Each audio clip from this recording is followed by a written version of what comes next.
288 Mellow Media.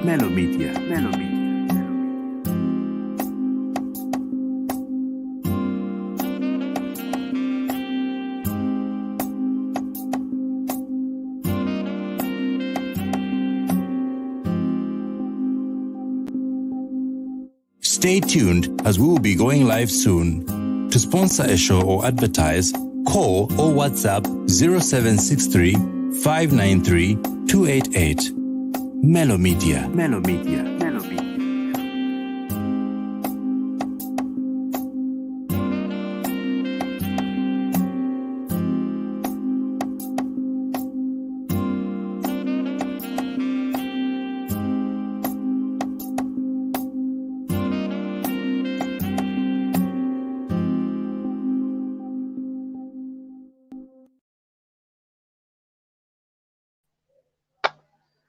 What's up, guys? My name is Senjo, and welcome to Ask a Young Zambian with Senjo on Mellow Media. Forgive me, I'm just recovering from a flu. Now, before I proceed to say anything, prepare your hearts to forgive me because I want to apologize for the delay. And Ashman, I think at this point it's also the disappointment because we announced the launch of this program some time back. And right after we did the launch, we were supposed to have episodes back to back, but because of things that I cannot speak about right now, we have undergone a really dry spell. And I'm pretty sure most of you have actually given up on the program. But you know, the program has very good intentions. Okay, we're not out here to take you on a roller coaster and just make you feel nice and dump you on the side. But at the end of the day, we have really good intentions, and we have things planned out that are going to help us see results beyond the conversations. So welcome, and again, I apologize on behalf of myself and my team. We apologize for the delay and also for the disappointment and for the prolonged quietness. But at the end of the day, we still stand by what we believe. Like I said on at the launch, this is not a Mellow Media centric effort to grow our brand. But because if you look around, there's so many things going on, there's so many things affecting young Zambians that they don't really have the courage and the loudness in the voice to speak out so that they can be heard. So today I decided to come out and just generalize things and speak about things that affect us, things that lead us to turn to certain vices and certain things that altogether cripple our ability and take away our productivity and ultimately takes away from what we would have contributed to the nation had we been sober minded and have we had a good state of our mental being. So today I decided to come out alone.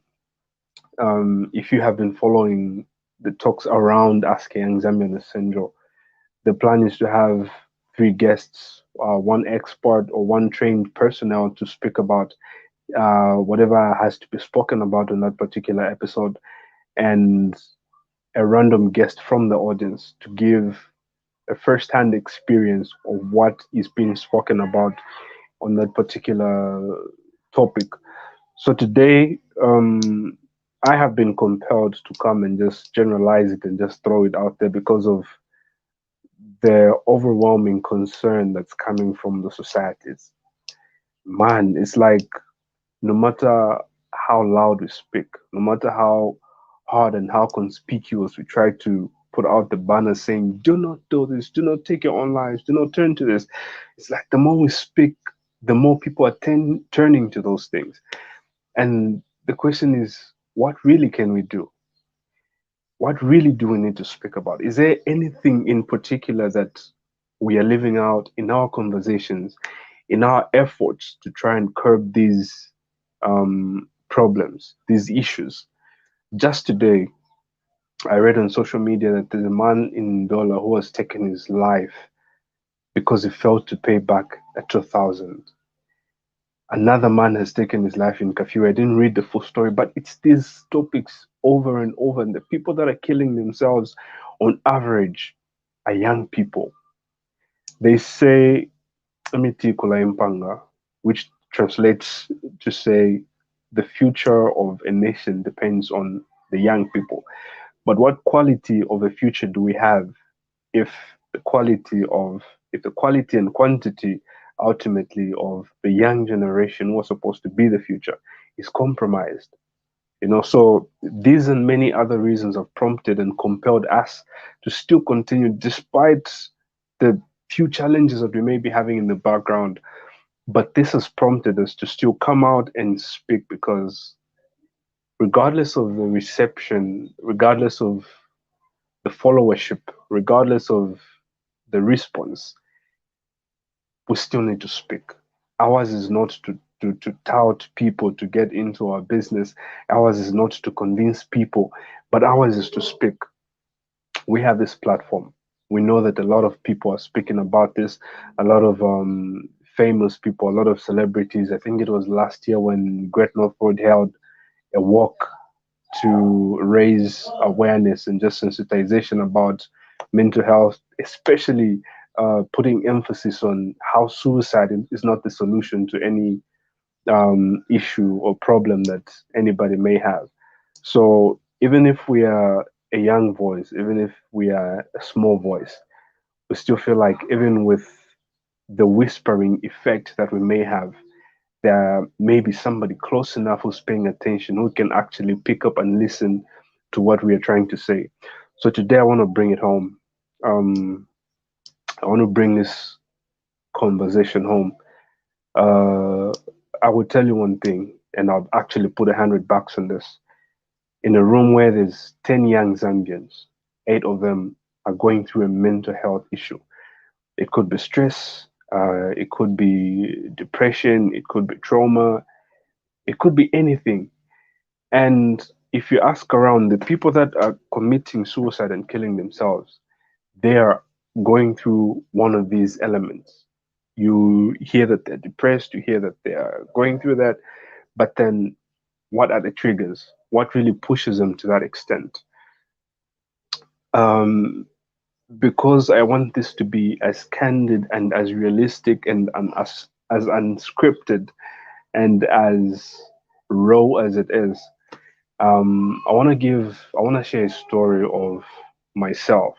Okay, I'm not alien. I'm not any special from everyone else. I'm just another person like every other young Zambian. And if we talk about such issues, we have to talk about things that people can relate to. So I saw something. I don't know if it's a meme or a poster or whatever it is on social media that says it put together more like a collage of about 8 celebrities all wearing the brightest smiles, and these are people who will make you laugh, and if somebody cracks a joke they'll laugh the loudest, but behind closed doors they are the saddest people ever. They go through the most uh, traumatizing issues in their lives, and you cannot see, because depression and these mental health issues have a tendency of masking behind the brightest smiles. Okay. And I just realized this today when I was going through some of my pictures. Just recently, I was stressed. Okay. And this may sound like news or bluffing when I say it in front of people who know me, because when they looked at me during that period, there's no way they would have guessed that I was stressing. There's no way they would have guessed that I was actually going into depression with what I was going through. But thank God I was surrounded by people who gave me that cushion. My stress didn't graduate into depression. But nonetheless, if you know me and if you've been seeing me around, you would never have guessed that in the past about 3, 4, 5 months, I have actually been stressing. I have actually been going through issues. I've been having sleepless nights. You would not actually believe if I told you that. But you see, there isn't anything special about people who kill themselves. Some of them have never even had a record of being suicidal ever. It's just that when they get to a certain point, they fail to come out because of how people around them will look at them and whatnot, and they don't really have access to counseling, or even if they had access to counseling, they have pride. And this is what I want to especially draw a ring around. I want to draw. I'll keep on moonwalking in this circle until my point is seen and heard. So one of the problems that results in depression and stress and all these things is the fact that society has somehow created this, it has constructed this template that every person should fit in. If you become a misfit, if you don't fit in this template, you are less of a human being. The template is flashy places where people go that we see on social media. The template is labeled clothes. No, you have to wear Gucci, you have to wear this and that. And because there's this platform that brings the world close to us, like it shows everything that people go through, there's sort of a unification in a bad way, in the sense that what happens everywhere else is brought in one place, and people want to conform to that template. They want to reshape themselves and remold themselves so that they can fit into the templates that society has created. And in doing that, you set aside or you marginalize your own values, you marginalize your own identity, you marginalize who you really are because you want to conform. And because you want to hop onto a lifestyle that does not really suit who you are, and not only that, a lifestyle that you cannot afford, you start getting into credit. You start borrowing, you start doing that because you want to show and tell, because you want to show society that you belong. Okay, you want to show society that you're not a misfit, that you can actually socialize with everyone else. Okay, and in doing that, you neglect the things that actually matter. That's why you find that a person is looking happy on social media, a person is looking healthy and fit, but then when no one is looking, when the cameras are off, they're the saddest people. That's why we get shocked to say that person looks the healthiest among his peers. That person looks the fittest, but how come he claimed his life? A person who looks like that, can they actually claim or take their own lives? But at the end of the day, it's beyond what we see. It's beyond the expressions. We, if we're going to really curb suicide and these other expensive vices, I call them expensive because they come at a cost. Sometimes it comes at the cost of somebody's life. That's the extreme extent. But for us to really curb it, we have to be able to look beyond the expression, beyond the expressions that people give. We have to learn to listen beyond the voice. We have to learn to discern. Okay, and unfortunately, the social media and the society itself doesn't make anything easy, because one day we'll be preaching equality, we'll be preaching fairness, we'll be talking about ending suicide, but when we go back, we are the first ones to comment about a picture of a person who's built a certain way. We're the first ones to share those pictures, and it's a dangerous cycle. It goes in through one end and comes back through the other end, but at the end of the day, it still meets at a certain point, and it's conflicting. It doesn't go anywhere. So yeah, the two particular periods in my life that I really was under pressure, that I really bowed to the negative end of mental health. One of them was back in early 2012, when I went to bed and then I woke up with a slight pain in my leg, and that slight pain kept on excruciating for about 3 weeks. And from that time up to now, I still have the pain. And what happened the first 1, 2 years changed my life entirely. And up to now, there are certain things that I would have done if it wasn't for that pain that I haven't been able to do. It got to a point where I was fit, I was healthy, I was doing everything for myself, to a point where I became useless. My cousin would bathe me, I would be fed, I would be moved everywhere. And from a person who was so ambitious and athletic and all those things, when I sat down, I started thinking, I'm like, where has this come from?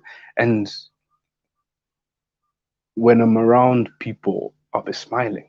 I'll be laughing, we'll be passing jokes about my leg, you know. But then when I'm alone, it's like that. And this is something that people do not know because I've never had the courage to speak about. But because I feel like there's so many people going through something like what I went through, I feel like I should speak about it. I feel like I should come out and tell the tale. There was a point I actually felt like if I can lose this part of my life that I have been working towards, what's the point of living? I actually got to a suicidal point. And by then, I was in Lusaka. Thank God I was in the company of people who loved me and genuinely cared for me. I was at my uncle's place. I was around my cousins who were with me all the time. They took me everywhere. But despite that, I just felt like I'm troubling them. Why should somebody be bathing me? Why should somebody be picking me up? So it felt like I do not want to pressure these people anymore. There's so many things that they could be doing with their time besides trying to stick around for me. I'm being a burden. And coupled with the fact that it feels like I'm not living for anything if this thing is not going to go away. I once used a wheelchair. I once used crutches. I like the world just crumbled from nowhere. You know what I mean? It changed the way I move. I couldn't play soccer no more. I couldn't throw kicks around. I couldn't run. Up to now, I can't run. But then just the realization that maybe there's hope. Maybe this thing, I grew beyond the thought of not wanting to take my life away because I thought about the other things that I could do even with my new state. So at that point, I accepted that this could be my new reality. So let me try to see how life can be with this change. Okay, so at that point, how I over remember the whole point of sharing this story is to help somebody realize that one, there's actually hope, and two, that there's always something you can do around it. Okay, so the first thing that helped me, the first thing that I did was surrounding myself with people who actually genuinely care. And I tapped into everybody's energies. When they smiled, I faked a smile, and in the faking it, actually made it. It turned out to be a genuine smile. And I constantly spoke to my cousin. My cousin really helped me, man. I constantly spoke to him, and yeah, that really put me through. And the other time is just recently. This one is this one is almost unbelievable. Let me show you what a depressed person can look like real quick.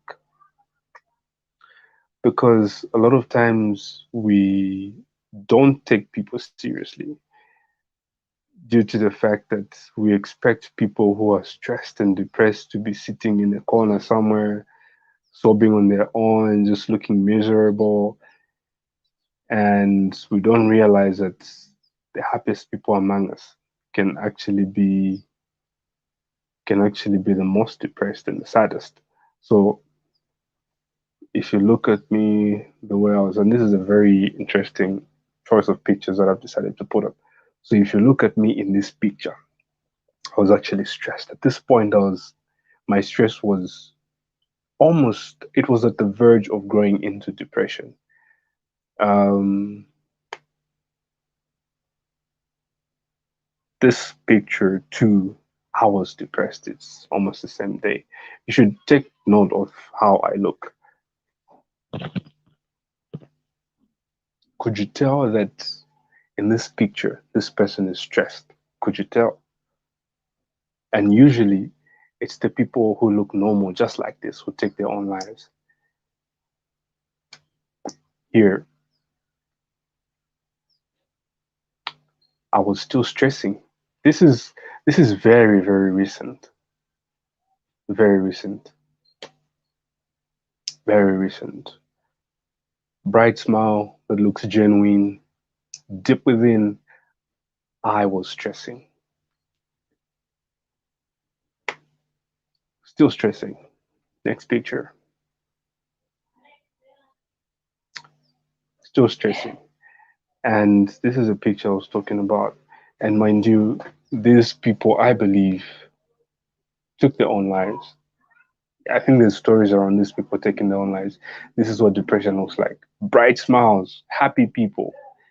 But at the end of the day, what is happiness? What is peace? What is a stable state of mind? It's beyond what we see. So during this period that I'm from showing you, there's one thing that really kept me sane. So for me, there's something that I don't know. There's something that happened. Um, Usually, when there's a trigger, when something triggers stress or depression, there's this sense of holding yourself together and wanting to forge ahead with life as if nothing happened, because we are afraid of the process of going, or we are afraid of going through the process and the feeling of being depressed. So in trying to cover up from what you would ordinarily go through when you're stressing, I'm recording something. Yeah. So try to cover up by pretending to be fine, pretending to be okay, putting up the best smiles. So I'm quickly gonna give you a rundown, or just tell you how I managed to go through this period. I'm fine now. I'm not faking a smile. I'm really fine. That's why I've even had the courage to come out and speak about it, because it took time to reflect. And yeah, so the first thing I did again was to surround myself with people who genuinely care and understand. And then at this point, I gave hints to say this is what's going on, because they also actually knew that this is going on. So they gave me room and they allowed me to just sit and be do things that I actually enjoy doing, because that's key. You have to have to do things that you enjoy doing. And the other things, I had decided to subscribe to a physical fitness studio.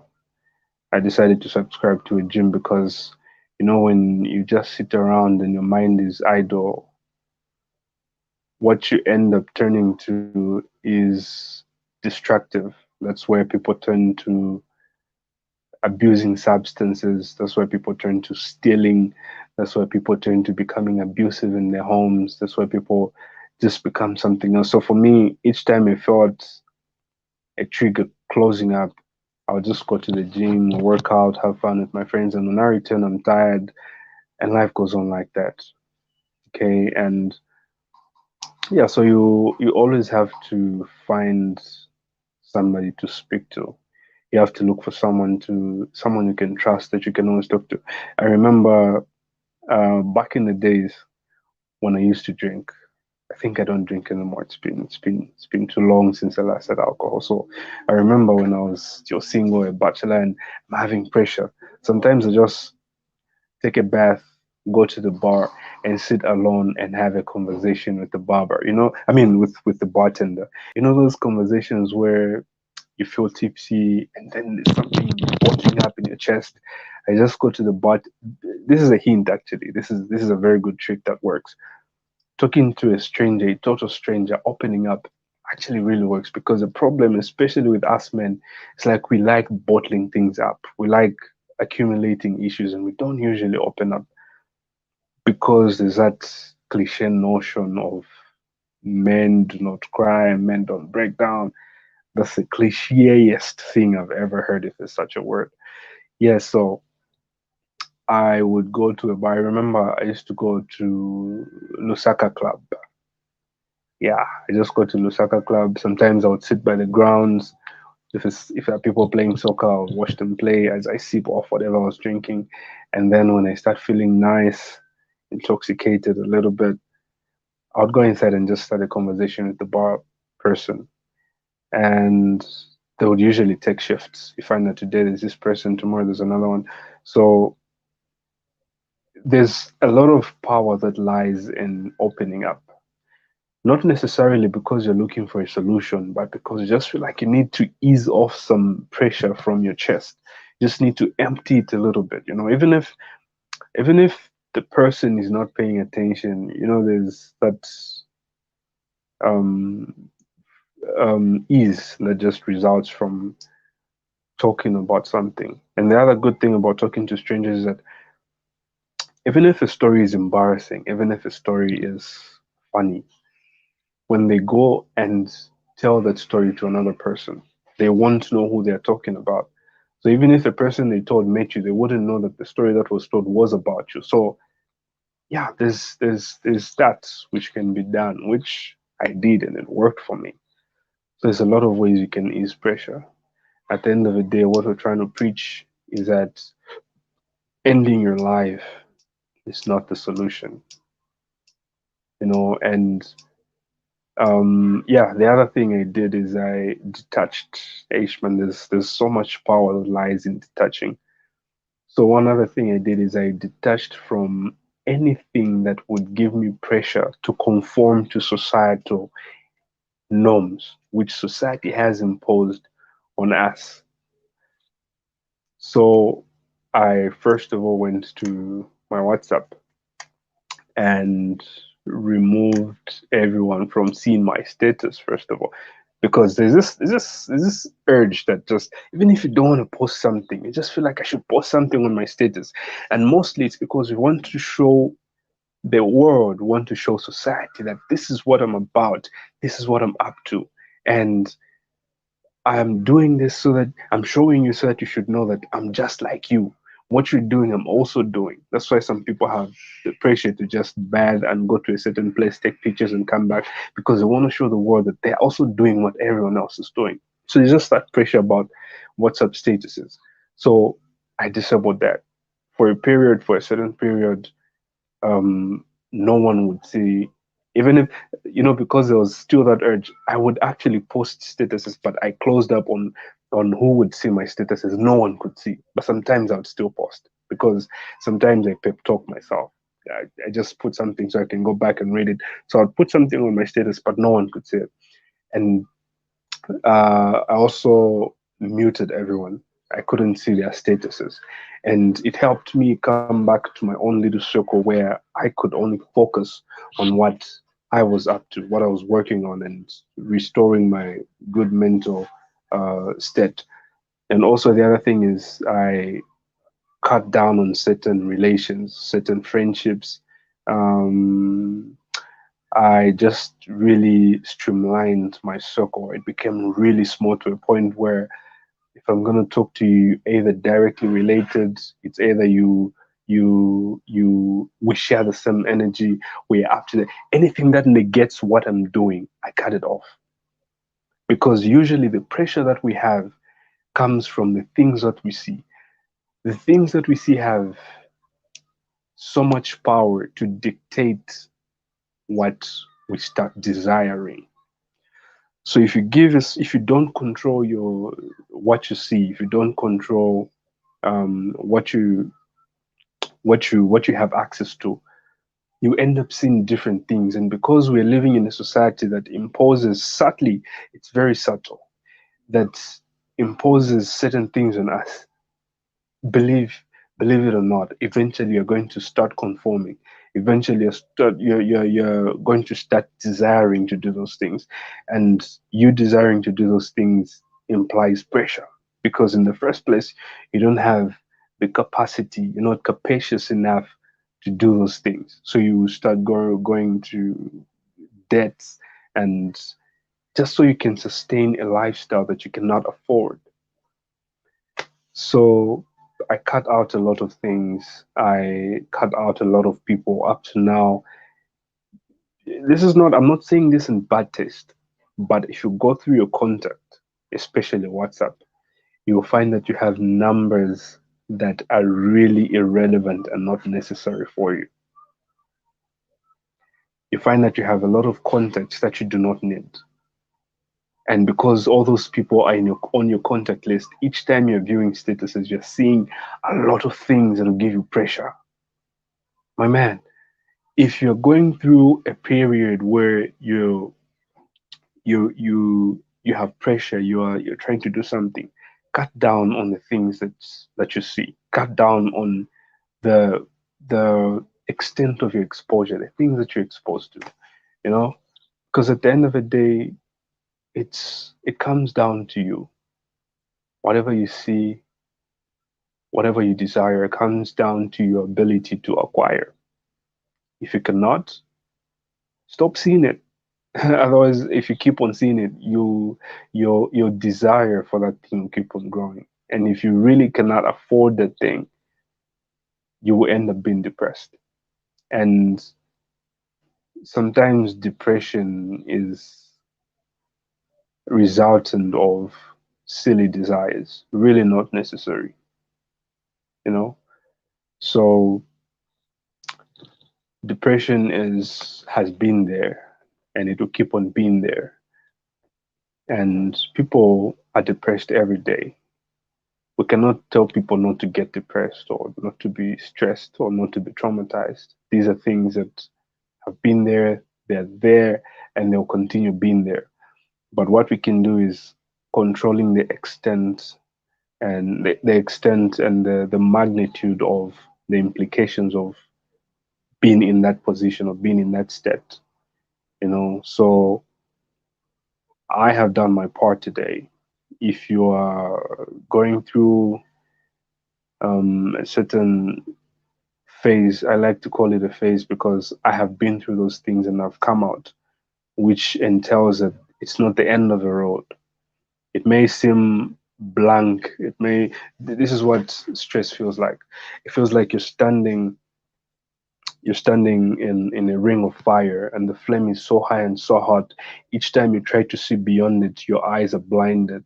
Each time you try to see beyond it, you cannot, because you're afraid you might get burned.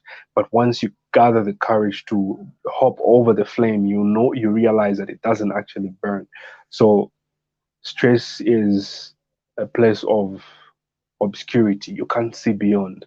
You feel like you're in this ditch, and there's no winch that can scoop you off that place, and you feel like this is the end for me. What should I why should I keep on living? What should I keep on living for? But at the end of the day, it's actually the beginning of a new journey, or it's actually a spring that propels you to better things. You know, sometimes when your back is against the wall, the next best thing to do is to stop fighting.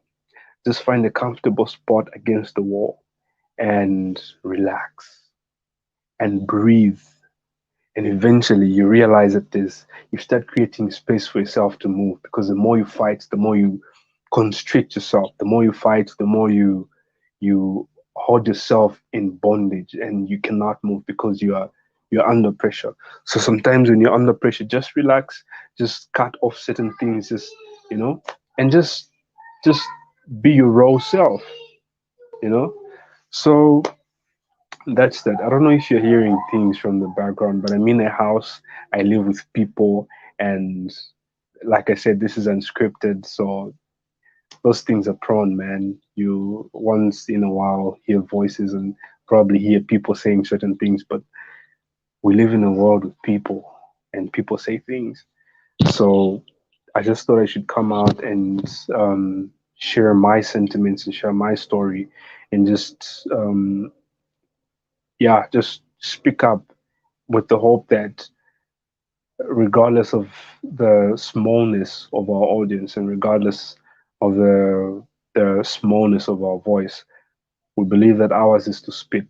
We believe that ours is to share ideas. We believe that ours is to effect a change, you know, where somebody is contemplating something bad and transform thoughts into something constructive and restore hope and restore courage by sharing different ideas. So, like I said, today I decided to come out alone and just speak about what I have spoken about, and hopefully it has impacted somebody's life out there. If you feel like you're fine and you know somebody who's going through what I have been talking about, there's a share button here. You can feel free and share it, and hopefully it can reach them. Besides sharing, you can also mention in the comment section, just call out their names and encourage them to watch this video.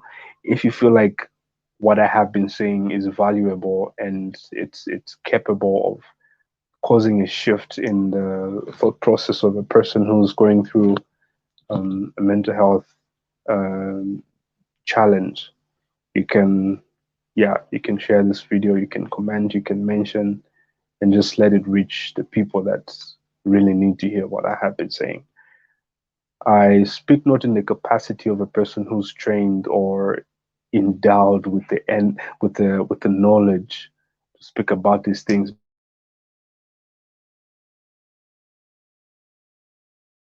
but I speak in the capacity of a person who's speaking about. So we may have somebody to join us on the next episode, but for now, I decided to come along and just speak about this.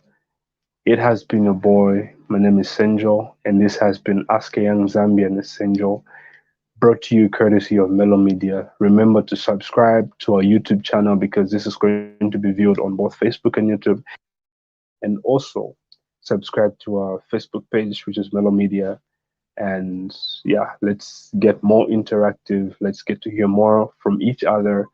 And may God bless us. May God bless us with the courage to speak out. May God bless us with the ideas to navigate and just find routes around the issues, the different issues that we're going through, so that together we can have and enjoy the good things that are there in life, which are infinite and our portion. So have a lovely evening and God bless you.